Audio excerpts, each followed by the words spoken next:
Hello. Okay. So, this is an analysis of your glide.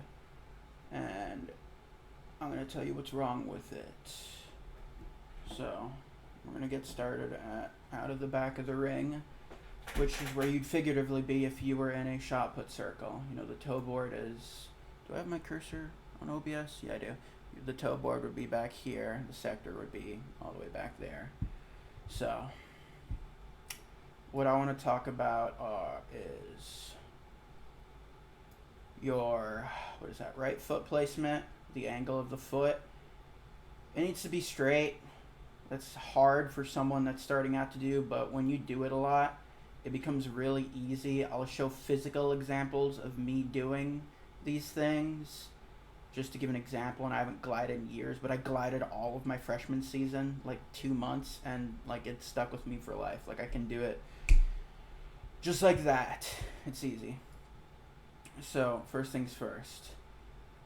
What you do with your left foot here, it really doesn't matter. It's all up to preference. But what I do have an issue with here is your offset left arm.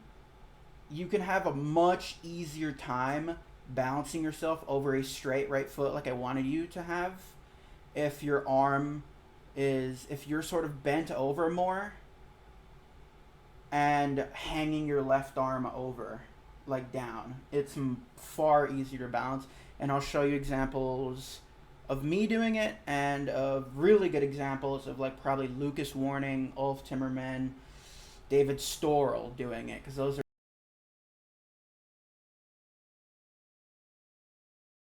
probably the best technical models out there. And what that means is a good technical model doesn't necessarily mean they threw the furthest, because throwing far doesn't equal good technique. People throw far for different reasons, and it's almost, it, well, not almost always, it's not always because they have perfect technique, like that it optimizes the throw to allow them to put as much force as they can onto the implement and therefore get more distance.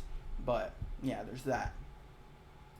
Regarding your head position, like where you're looking, when implementing the changes I just talked about, being bent over more and hanging that left arm, you'll probably be looking down, but do whatever feels comfortable, because it really doesn't matter that much. And when you actually put a shot to your neck, you're probably going to do that. This is probably just something you're doing just what you think is going on, but you'll see.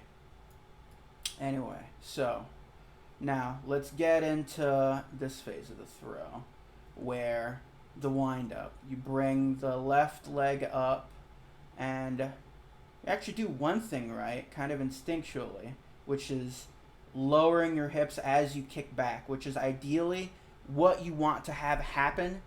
An issue of what's going on is where the hips end. Alright?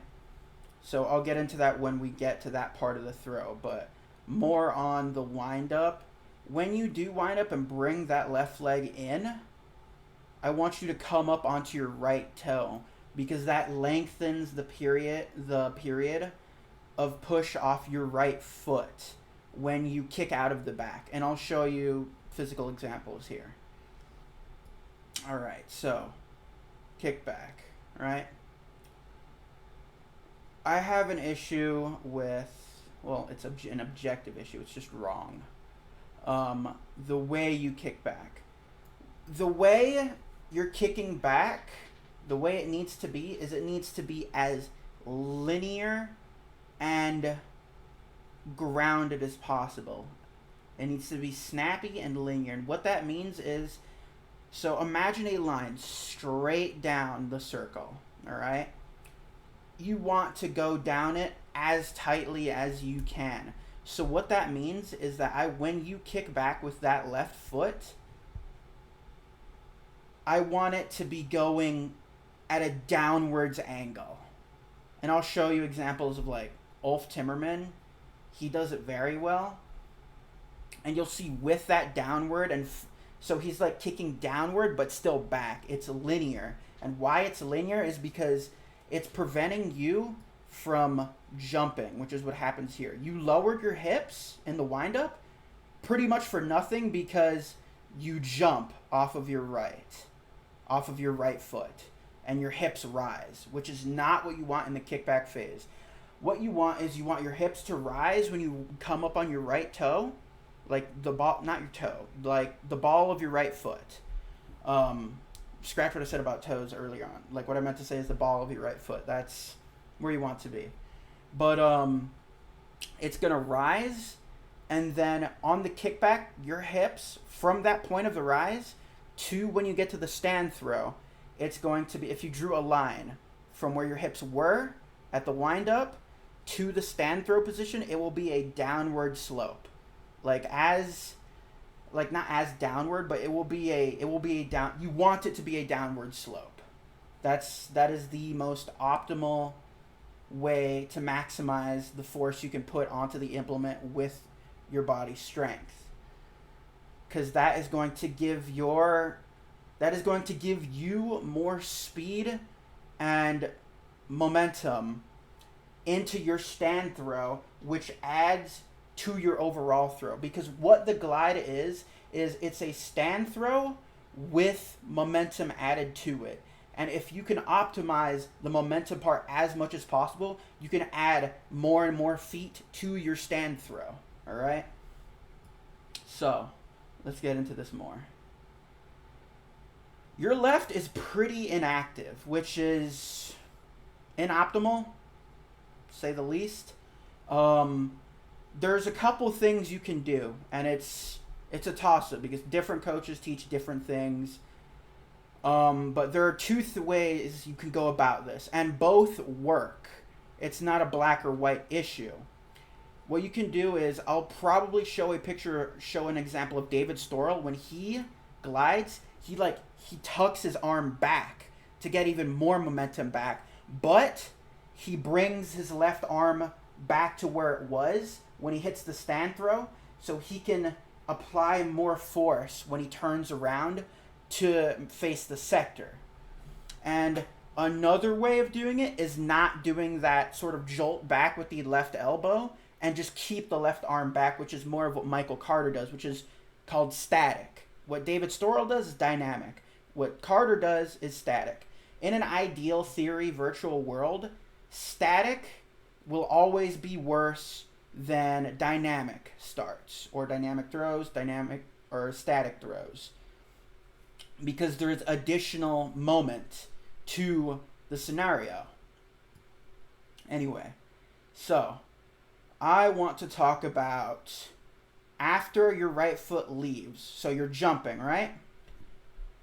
What we can do here is, let's see what happens.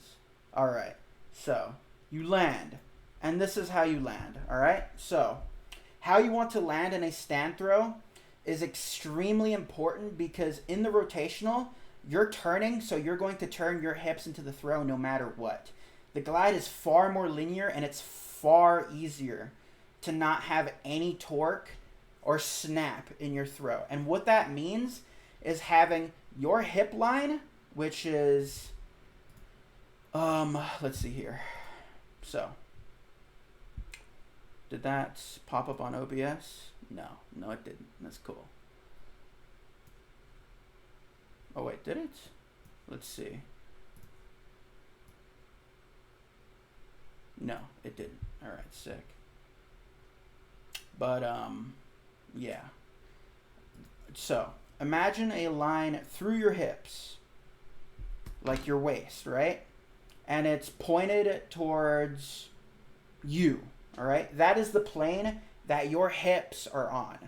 The plane that your shoulders need to be on is perpendicular. So if we were to look at you from an overhead view, like I was seeing you from directly over the top of your head, the lines that your hips and shoulders would make would be a plus sign that is perpendicular.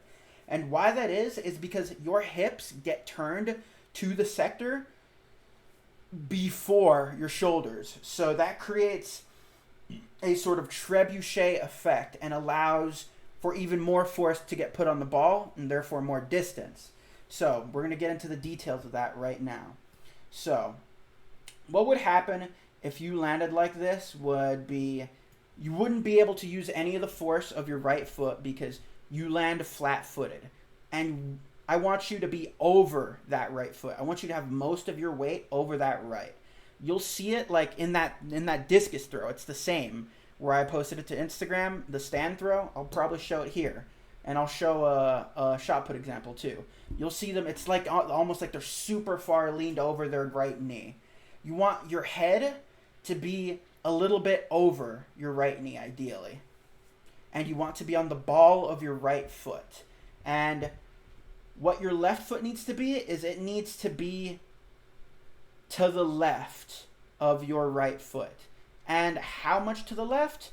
The most ideal position is to where, as far as width, it's a comfortable width. It's completely preference and determined by femur length, hip mobility, etc., etc. But do a width that is comfortable, as long as it's not tinily narrow to where it's clearly limiting you. But where that left foot is going to be more around here to where your left toe is in line with this heel here. So your toe would be around here and your heel would be like back here. So when you turn into the throw, you will throw down the middle or slightly to the left, which is the most optimal sort of launch you can get to where you're not leaking out energy by turning into places you're not meaning to throw, and you're just sort of, your body's sort of just being reactionary to the mistakes you're making in the throw, and you're leaking out total energy because of that. So let's go into the stand throw. So what happens, your right leaves way too early. Yeah. Okay, let's see here. Where does it? So, I'm going to teach you right foot mechanics in the stand throw. So what you want to have happen is what I was talking about, turning your hips into the sector. Turn your right heel out. And I'll show you an example of Ryan Krauser doing it. And I'll sort of specify on that heel where he's turning it out. And that helps him turn his hips into the sector too. But importantly, before his shoulders do it. And that's called separation.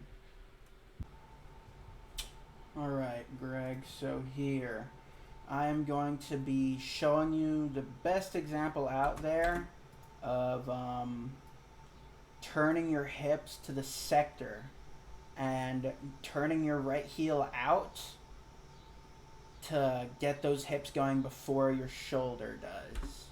Alright, so this is Ryan Krauser. He's a spinner, but it's our best example here. Alright, so you gotta spin. Alright, so what I want to emphasize here. So here, you got his right foot. His right foot. Turned left on the ball of his foot. Shoulders back. Left arm coming around wide. And look what he does with his right heel to get his hips turned the way they do.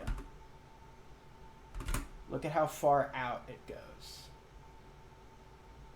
He turns it out. It completely turns out. And that in turn helps his hips turn in the same direction. And then his shoulders follow. And then his left side stops and the shot gets delivered over the left side. So you'll see. This point gets turned to this point. And then let's get rid of some of these keyframes. And then this point gets turned to this point. Those are the hips. And then we're going to look at his shoulders. This point gets turned to this point. So it's almost from here to here, from here to here, from here to here, these two first, and then this follows. This side stops, then the delivery. So that's the mechanics of the right foot. And let's check out what your left foot is doing. Your left foot should not do that. It's probably happening because you're in socks, but your left foot is not supposed to give it all. What your left foot is, and your left leg, it's called the block. So it functions in this part of the throw as like the hinges of a door. If you swung a door open without hinges, it would go all over the place, and you couldn't get the door to swing with as much speed as possible because it would just fall. That is what the block serves as it stops as a block for all the forward momentum for your right side to come over. So that it's like the stopper part of a catapult, where the part of the catapult that is holding the that holds the boulder, it hits that part, and then because it hit that part with such speed, the boulder gets launched. Correct? This also happens in trebuchets. Of course, when comparing to the throw, a trebuchet is far more accurate because of all of the separation that goes on. So that is the functionality of the left foot. I do not want that left foot to be moving much at all. Of course, nudging a little bit is completely natural, but as long as it does not give for the overwhelming majority of the throw, it should not be moving from its place at all. So that's the mechanics of your left foot and left leg and left side. I feel like I'm kind of breezing through this. So, next I'm going to talk about your left arm in the stand throw. So let's go back to when you land, alright? So, you land here. And, is that where you land? This is kind of your stand throw. So, this has no separation. Your hip plane and shoulder plane are the same. They are not perpendicular. You don't have any sort of snap or that trebuchet effect of the throw because they're in the same plane. They are going to be turning at the same time, so you don't have any of that additional force. So what I want them to be is I want them to be facing the camera, both of them. I want you to land in this position while looking at the camera. That is separation. And then from there, you are going to turn your legs first and then your upper body. That's called being patient with your upper body. So, let's get into the left arm mechanics. So, where your left arm will be when you land here will be similar to where it was when you started. When you're doing that wind up, it'll be similar to that. So when you land, it's way out here. And you also don't do something that loses you out on distance, which is, I guess you can refer to it as ripping, but it's more of like it comes around. You will see in David Storrell and Carter's, it's out there, like when it was in the windup, and they bring it around them. It is a long path around, and then it stops. Once they turn their chest and shoulders square with straight down the middle to the sector, all right? And they stop it there. They turn it long. They get that left arm to have a long path around their body. It gets to a point to when they're square, their shoulders and chest are square with the sector like a bench press, then it stops. And in that process of it coming around, that in theory should be as fast as possible. And when you do it as fast as possible, you will feel it giving you more distance. Therefore, the term ripping it. And the reason why ripping it can be something is because that's technically what's going on. But when you tell somebody to rip it, they will most of the time shorten the path. And they'll do something called chicken winging it, where they just sort of bring their elbow in and around them, and it's their hand doesn't have a long path around their body from out of the stand throw. So that is the mechanics of your left arm and what is sort of wrong there.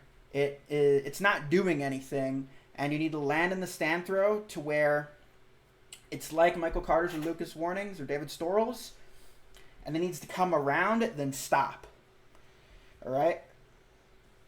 All right, so let's move on to the mechanics of your right arm. So, what's happening here is things will change when you have a shot in your hand, but doing this will get you hurt.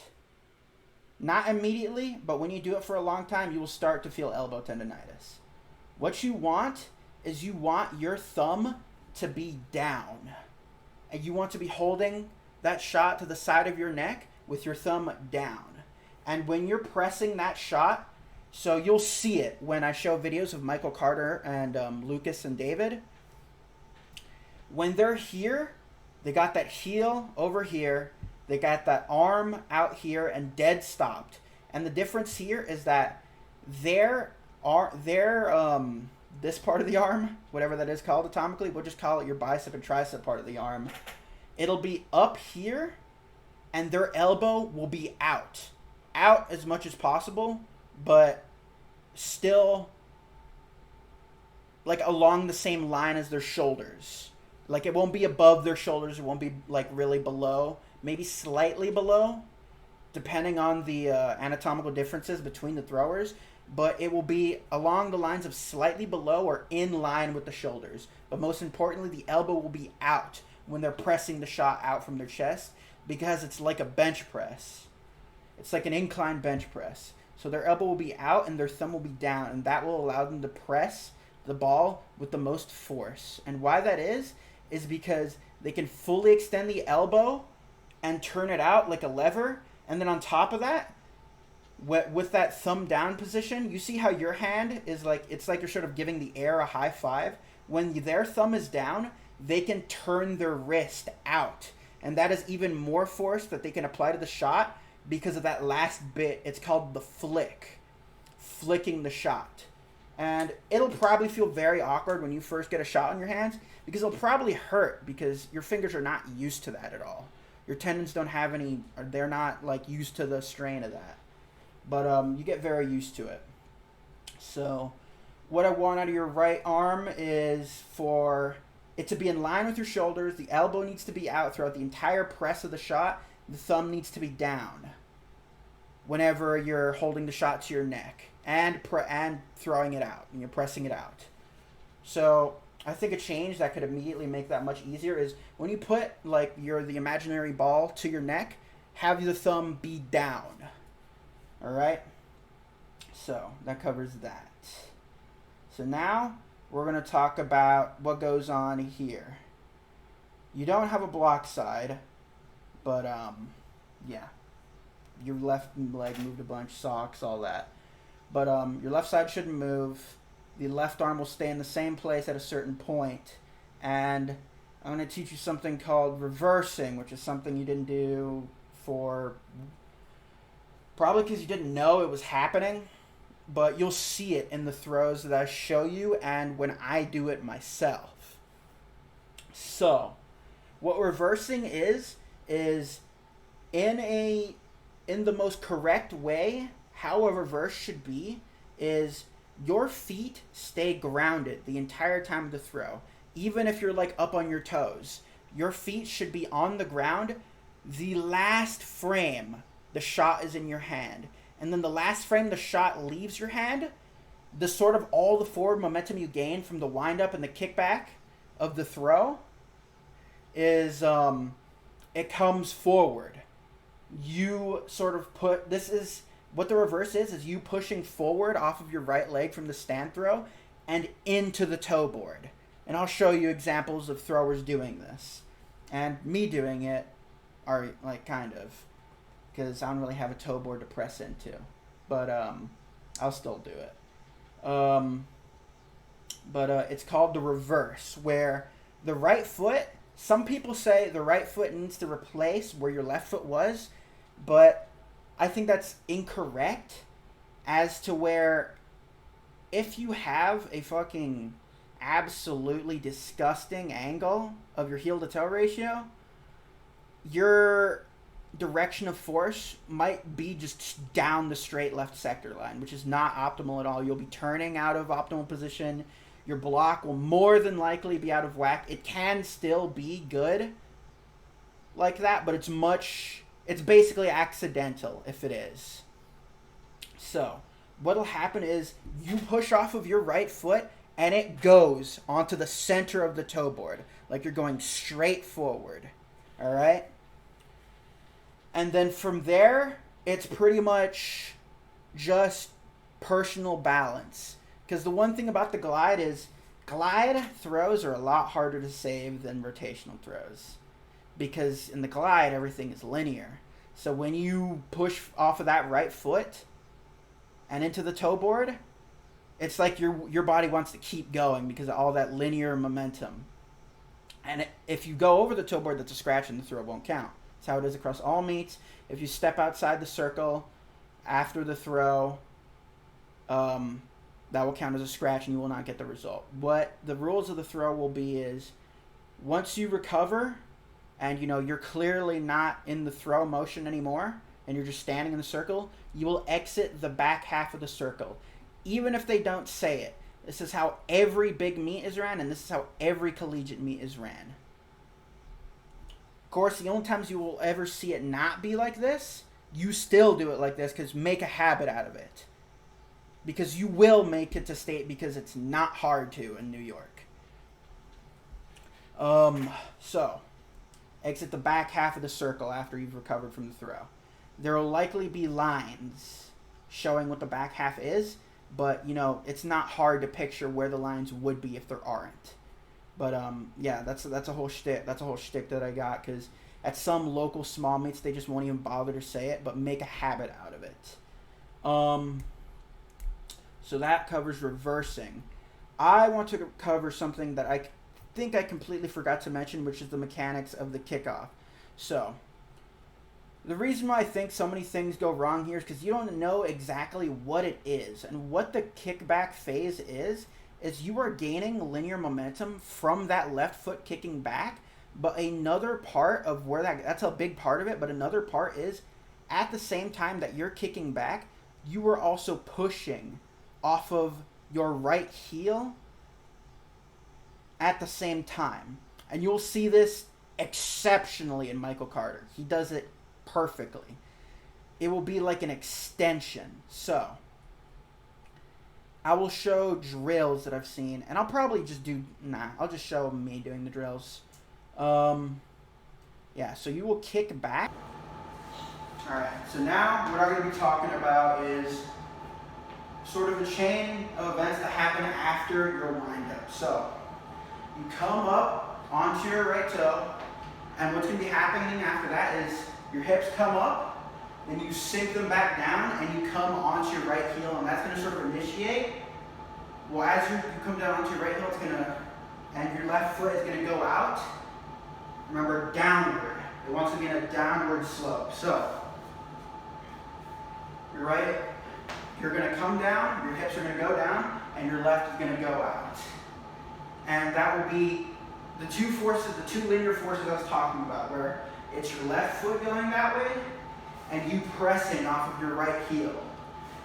And this is a drill that coaches use to sort of drill that in. So, and what they do is they do the full start, and then they do a kickback, but it's an altered kickback where your left foot goes all the way to the back of the toe board, and it's like you're almost doing splits. So, alright, so my phone cut out because it ran out of memory. So, what you'll be doing is that straight right foot, your left wind up will be crossed. I would like it to be crossed where your left foot is outside of your right. You're going to come up and then come out, and then have your right foot do what mine is doing, where your heel is the last thing to leave the ground, so you can actively think about kicking and pressing with your heel. So it's and you will have full extension of that right leg, and you will push off your right heel. And that is the linear force that is produced from the glide part of the glide. You kick back and push off of that right heel at the same time, all while having the start and end points of your hips being a downward slope. As long as it's downward, that is what we want. It doesn't have to be a mountain, like a mountain slope. As long as the point you end at is lower than the point you started at, that is what we're looking for. So, that covers that. I want to cover another thing, which was your chest angle and what your chest does in a stand throw. So after your hips turn, like when you learn to do this properly, when your hips turn into the throw, your shoulders will follow the same path, all right? They will turn and they will be square with the sector. All right? They will be square. They will never go into sort of a downward line like yours are here when you finish. They will always be square. It will always be like an incline bench. That is how it will be. Your shoulders will be in a straight line, and your chest will be angled upwards, and you'll be trying to throw the shot at like a 43, 45 degree angle. And that'll produce some bend, some reverse arch in your back, and that's not bad. That's just what happens. And that won't hurt you ever either. That's just you aiming upwards more so you can get more distance, so you're not pitching a straight laser and losing distance because you didn't put any height on the shot. Here, I want to emphasize the importance of why your shoulders should be square and your elbow should be out in line with your shoulders in the stand, because this is the whole idea here. So you're turning, right? And you got your hips go first, you turn that right heel out, then the upper body follows, you turn it, and now you're here, where you're angled up and you have an advantageous pressing position to press the shot out at.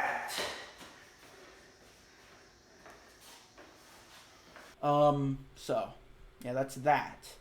What else could I have glossed over here? I think that might be it. Actually, there's one more thing. Actually, I don't know if I covered it or not. So many things I have to cover, I might have forgotten. And that's right foot position when you land in the stand throw. When you land in the stand throw, you need to be on the ball of your right foot, but it also needs to be pointed that way. It needs to be pointed over here, like a 90-degree angle, straight left. That is the most optimal way, and I'll show you Michael Carter doing this. I won't show you Lucas Warning doing it because he's not too good at it, but Michael Carter's probably the best example of it. But you'll be on the ball of your right foot, and it will be pointed straight left. And your left foot will be angled a little bit. It'll be angled out, I guess is the best way to word it.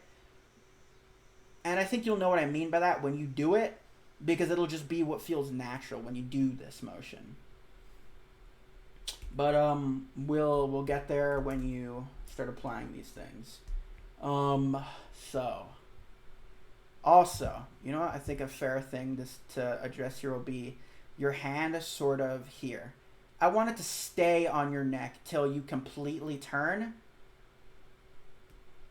And I want you to apply the pressing mechanics that I was talking about. So I want it to be touching your neck, thumb down the entire time. When you turn and face the front, that's when your hand leaves your neck and you press out with your elbow out, thumb down, and then at the very end, you flick your wrist. And that's what goes on there. So, and a good cue for doing that is sort of pulling in your right knee after the kickback and turn it and just try like to consciously think about actively having it land pointing left. So that's that.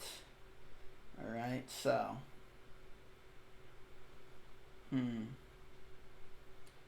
yeah, what goes on here with the right foot will be completely changed.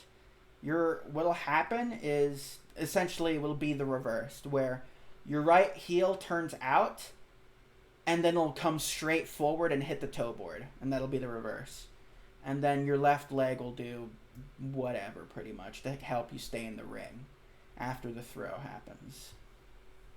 All right, so I think that covers everything. Right about everything. Do not use your right arm to try and help you move back, because it's not going to work when you have a real shot in your hand. That's why that's even more reason to have it touching your neck. So your left can do that as long as the left comes back to the position, the left arm comes back to the position it was when you were sort of over and bent over in the wind up. It can kick back and help you go back in the kickback part of the glide, as long as it comes back to that sort of over your right knee position. All right, and I'll show sort of physical examples of that. I'll show examples of everything where I deem it appropriate.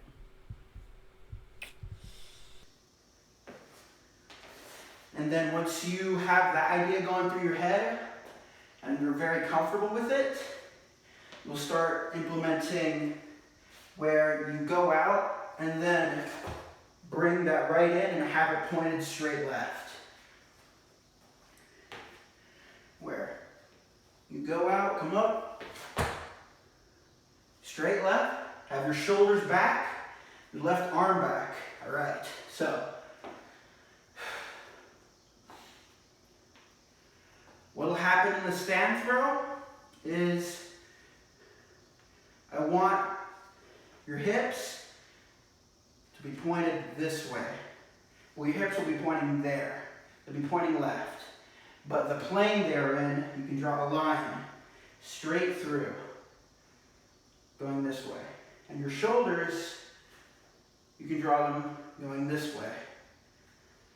So, what I want you to learn is for you to turn your right foot to turn that heel out.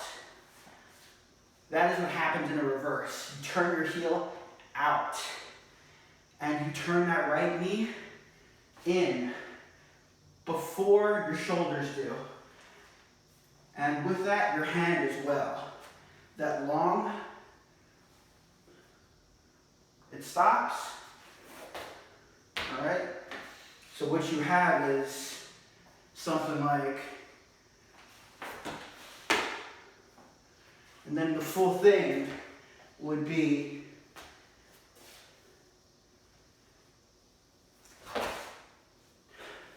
that's the full glide.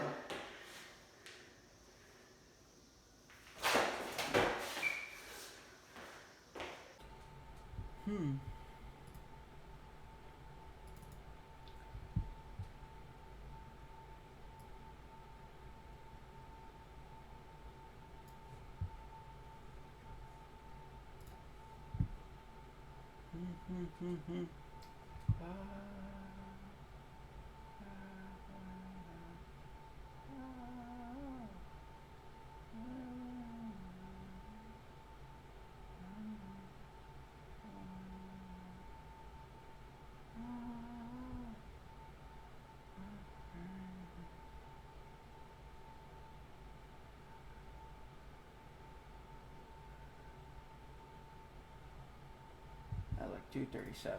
All right, cool.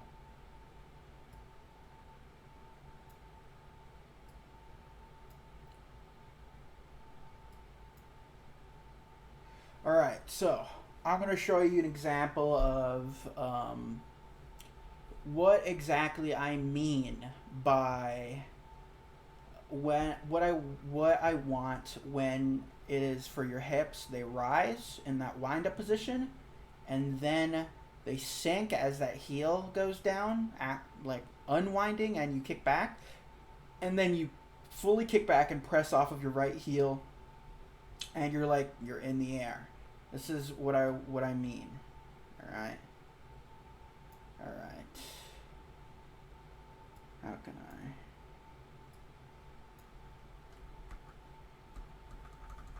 So.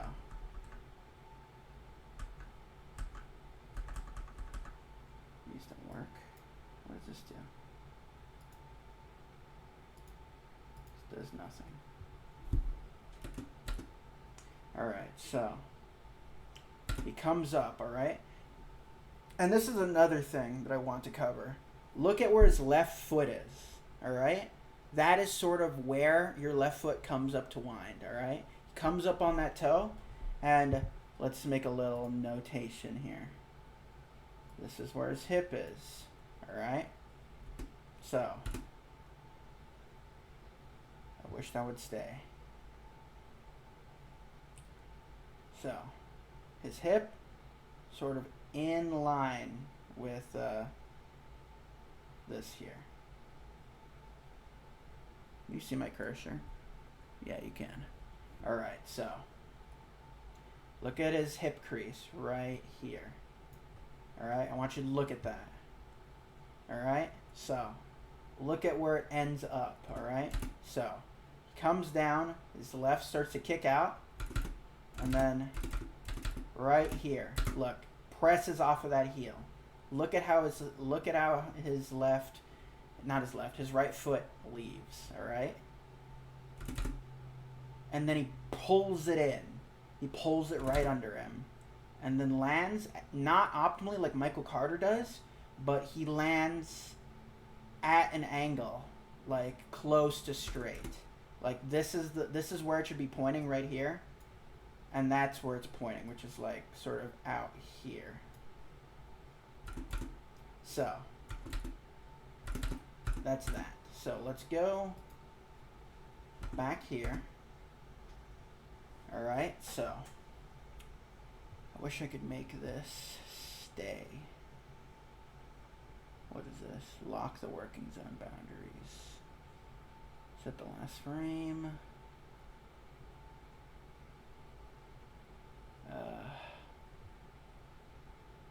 Hold on. Alright, so hips drop. Look at where the hips end up. It was almost completely straight. His hips ended basically at the same. So ideally, you want it to be that or downward. So, here comes the wind up. The hips are going to come up. And then they're going to go back down.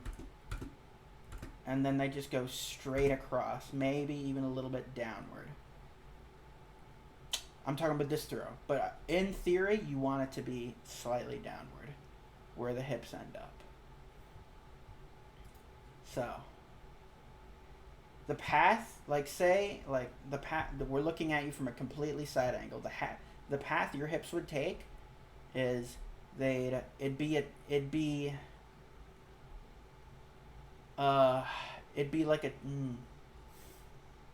sort of like a check mark. It'd be like a check mark. They'd come down, come up.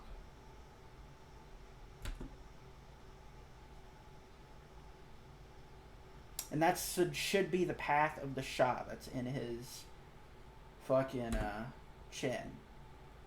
It goes straight across, but then comes up. There it is. So, that's Ulf Timmerman doing it. He's probably the best example to look for the most linear kickback, where he's the closest physical example it gets to having the hips come down from the dynamic start to the stand throw position. So, we're going to go look at Michael Carter from here. And I'm going to show you the mechanics of the right foot landing perpendicular at 90 degrees, all right? So, it's pretty fast. It's not in slow-mo, so I can put it down to 52. Let's put it down even more. So, let's bring this back. So,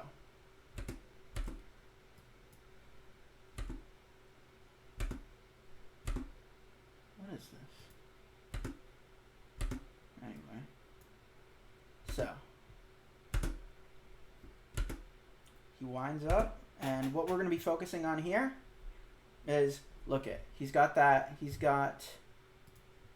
straight right foot I was talking about when analyzing you. Not angled, it's straight. And then, let's see how it ends up.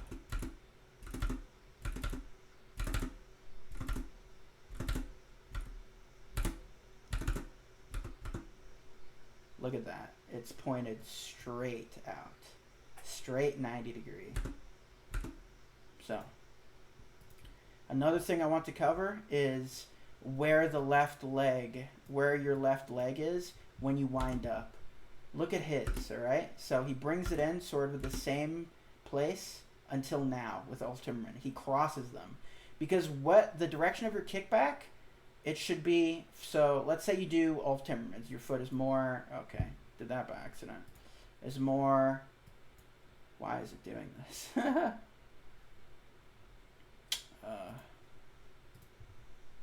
Is more around here, alright? So from here, your kickback is going to be probably this way. And your left foot is going to land around here. So, that's that. Just look at the path of his left foot, alright? And look at that. Look at where it lands.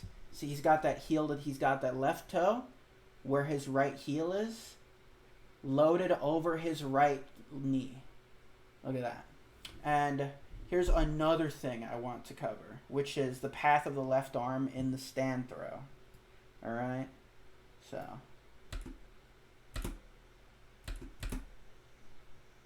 See what's going on with his left arm?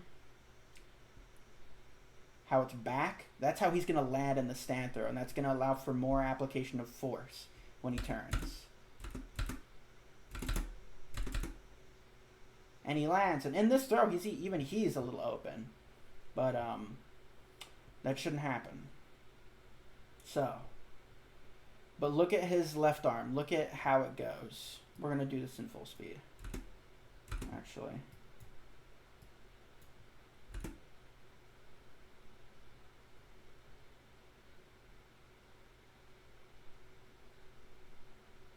So, slow it down now.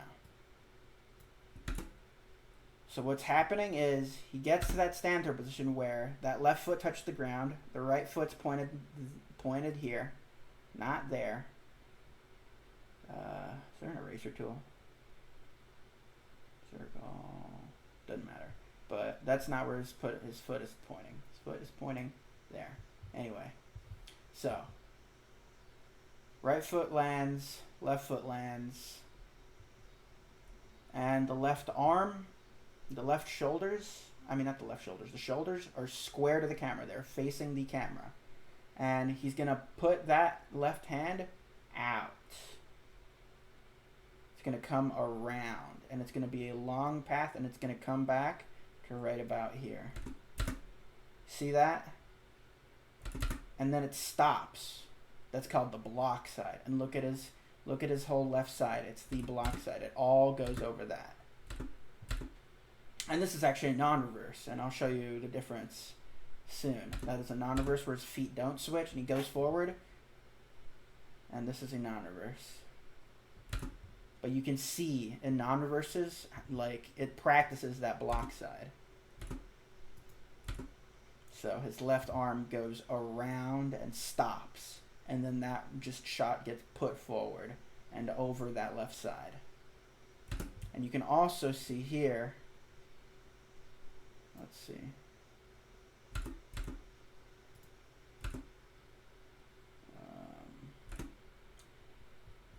The shoulder angle and the chest angle.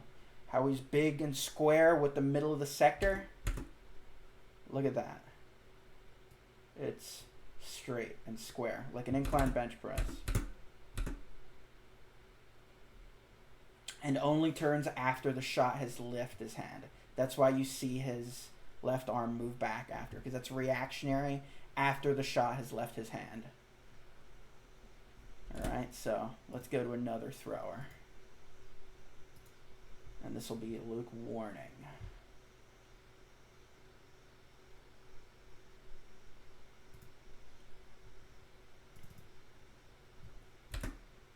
Alright, so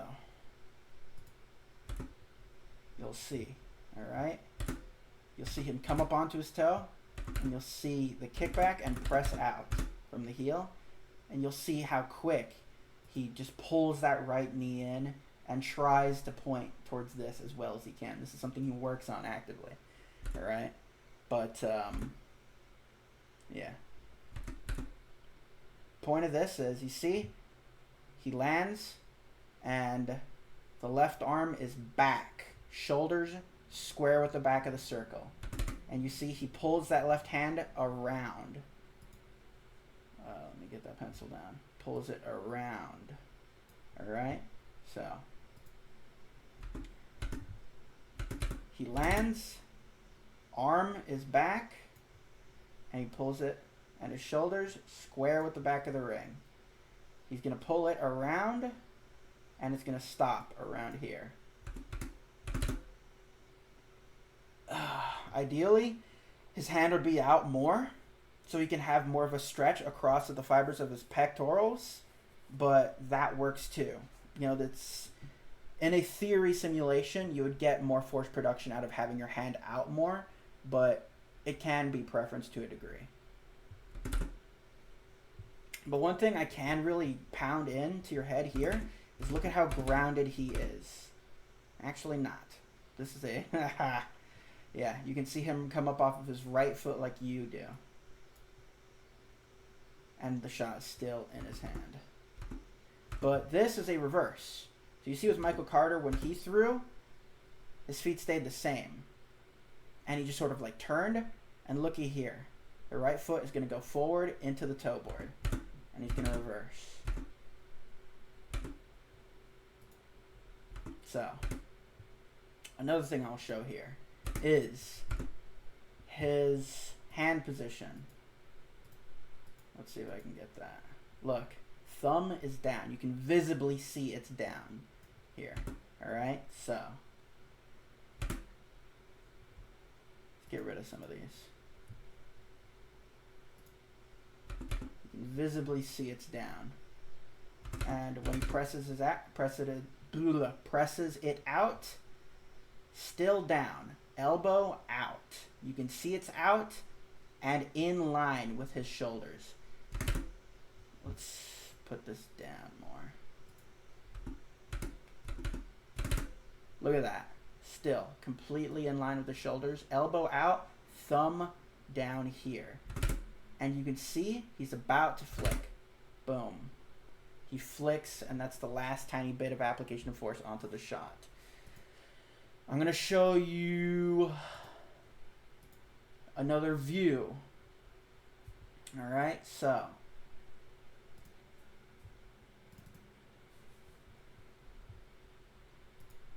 bring this down. Alright, so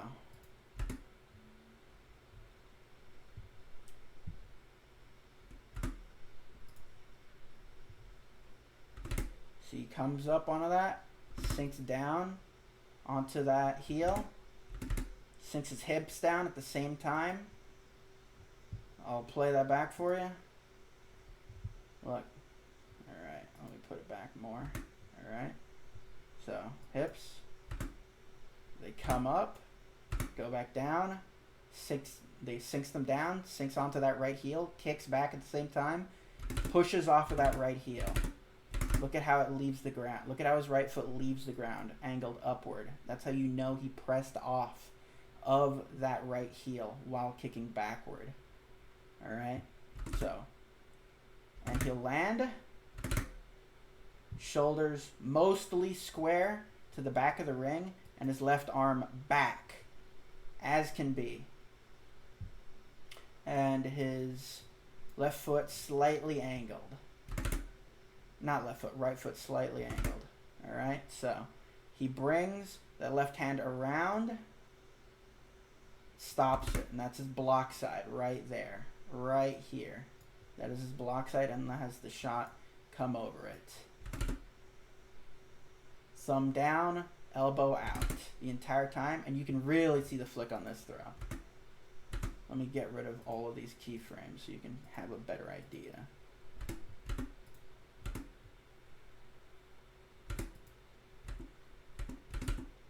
Come down, slow it down even more.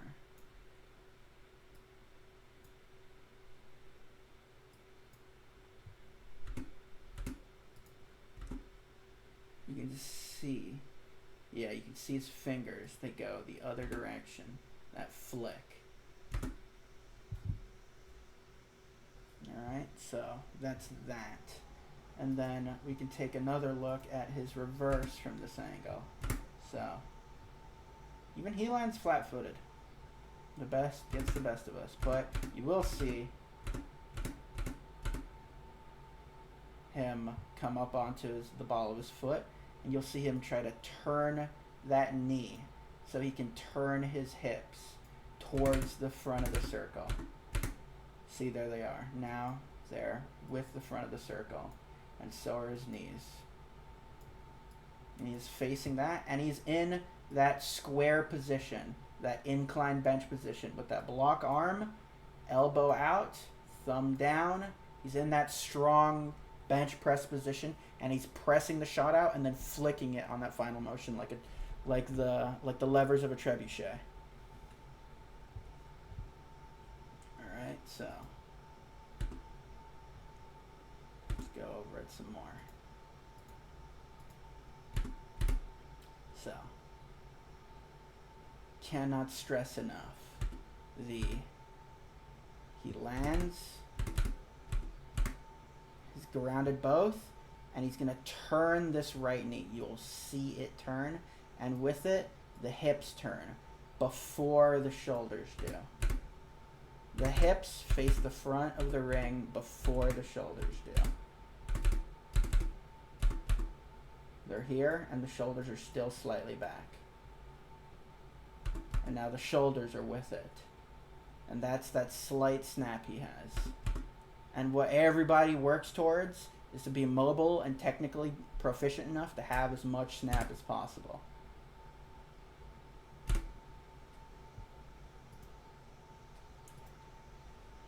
Okay.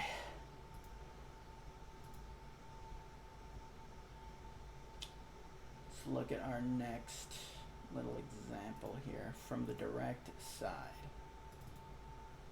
So, we can look at him, we can look here, sinks the shit out of his hips. They come straight down, alright? And then they will go straight out. Look at that, alright? So here, he lands here, was right here, and his left is about to touch, and then you will see him turn this heel and his knee the other way.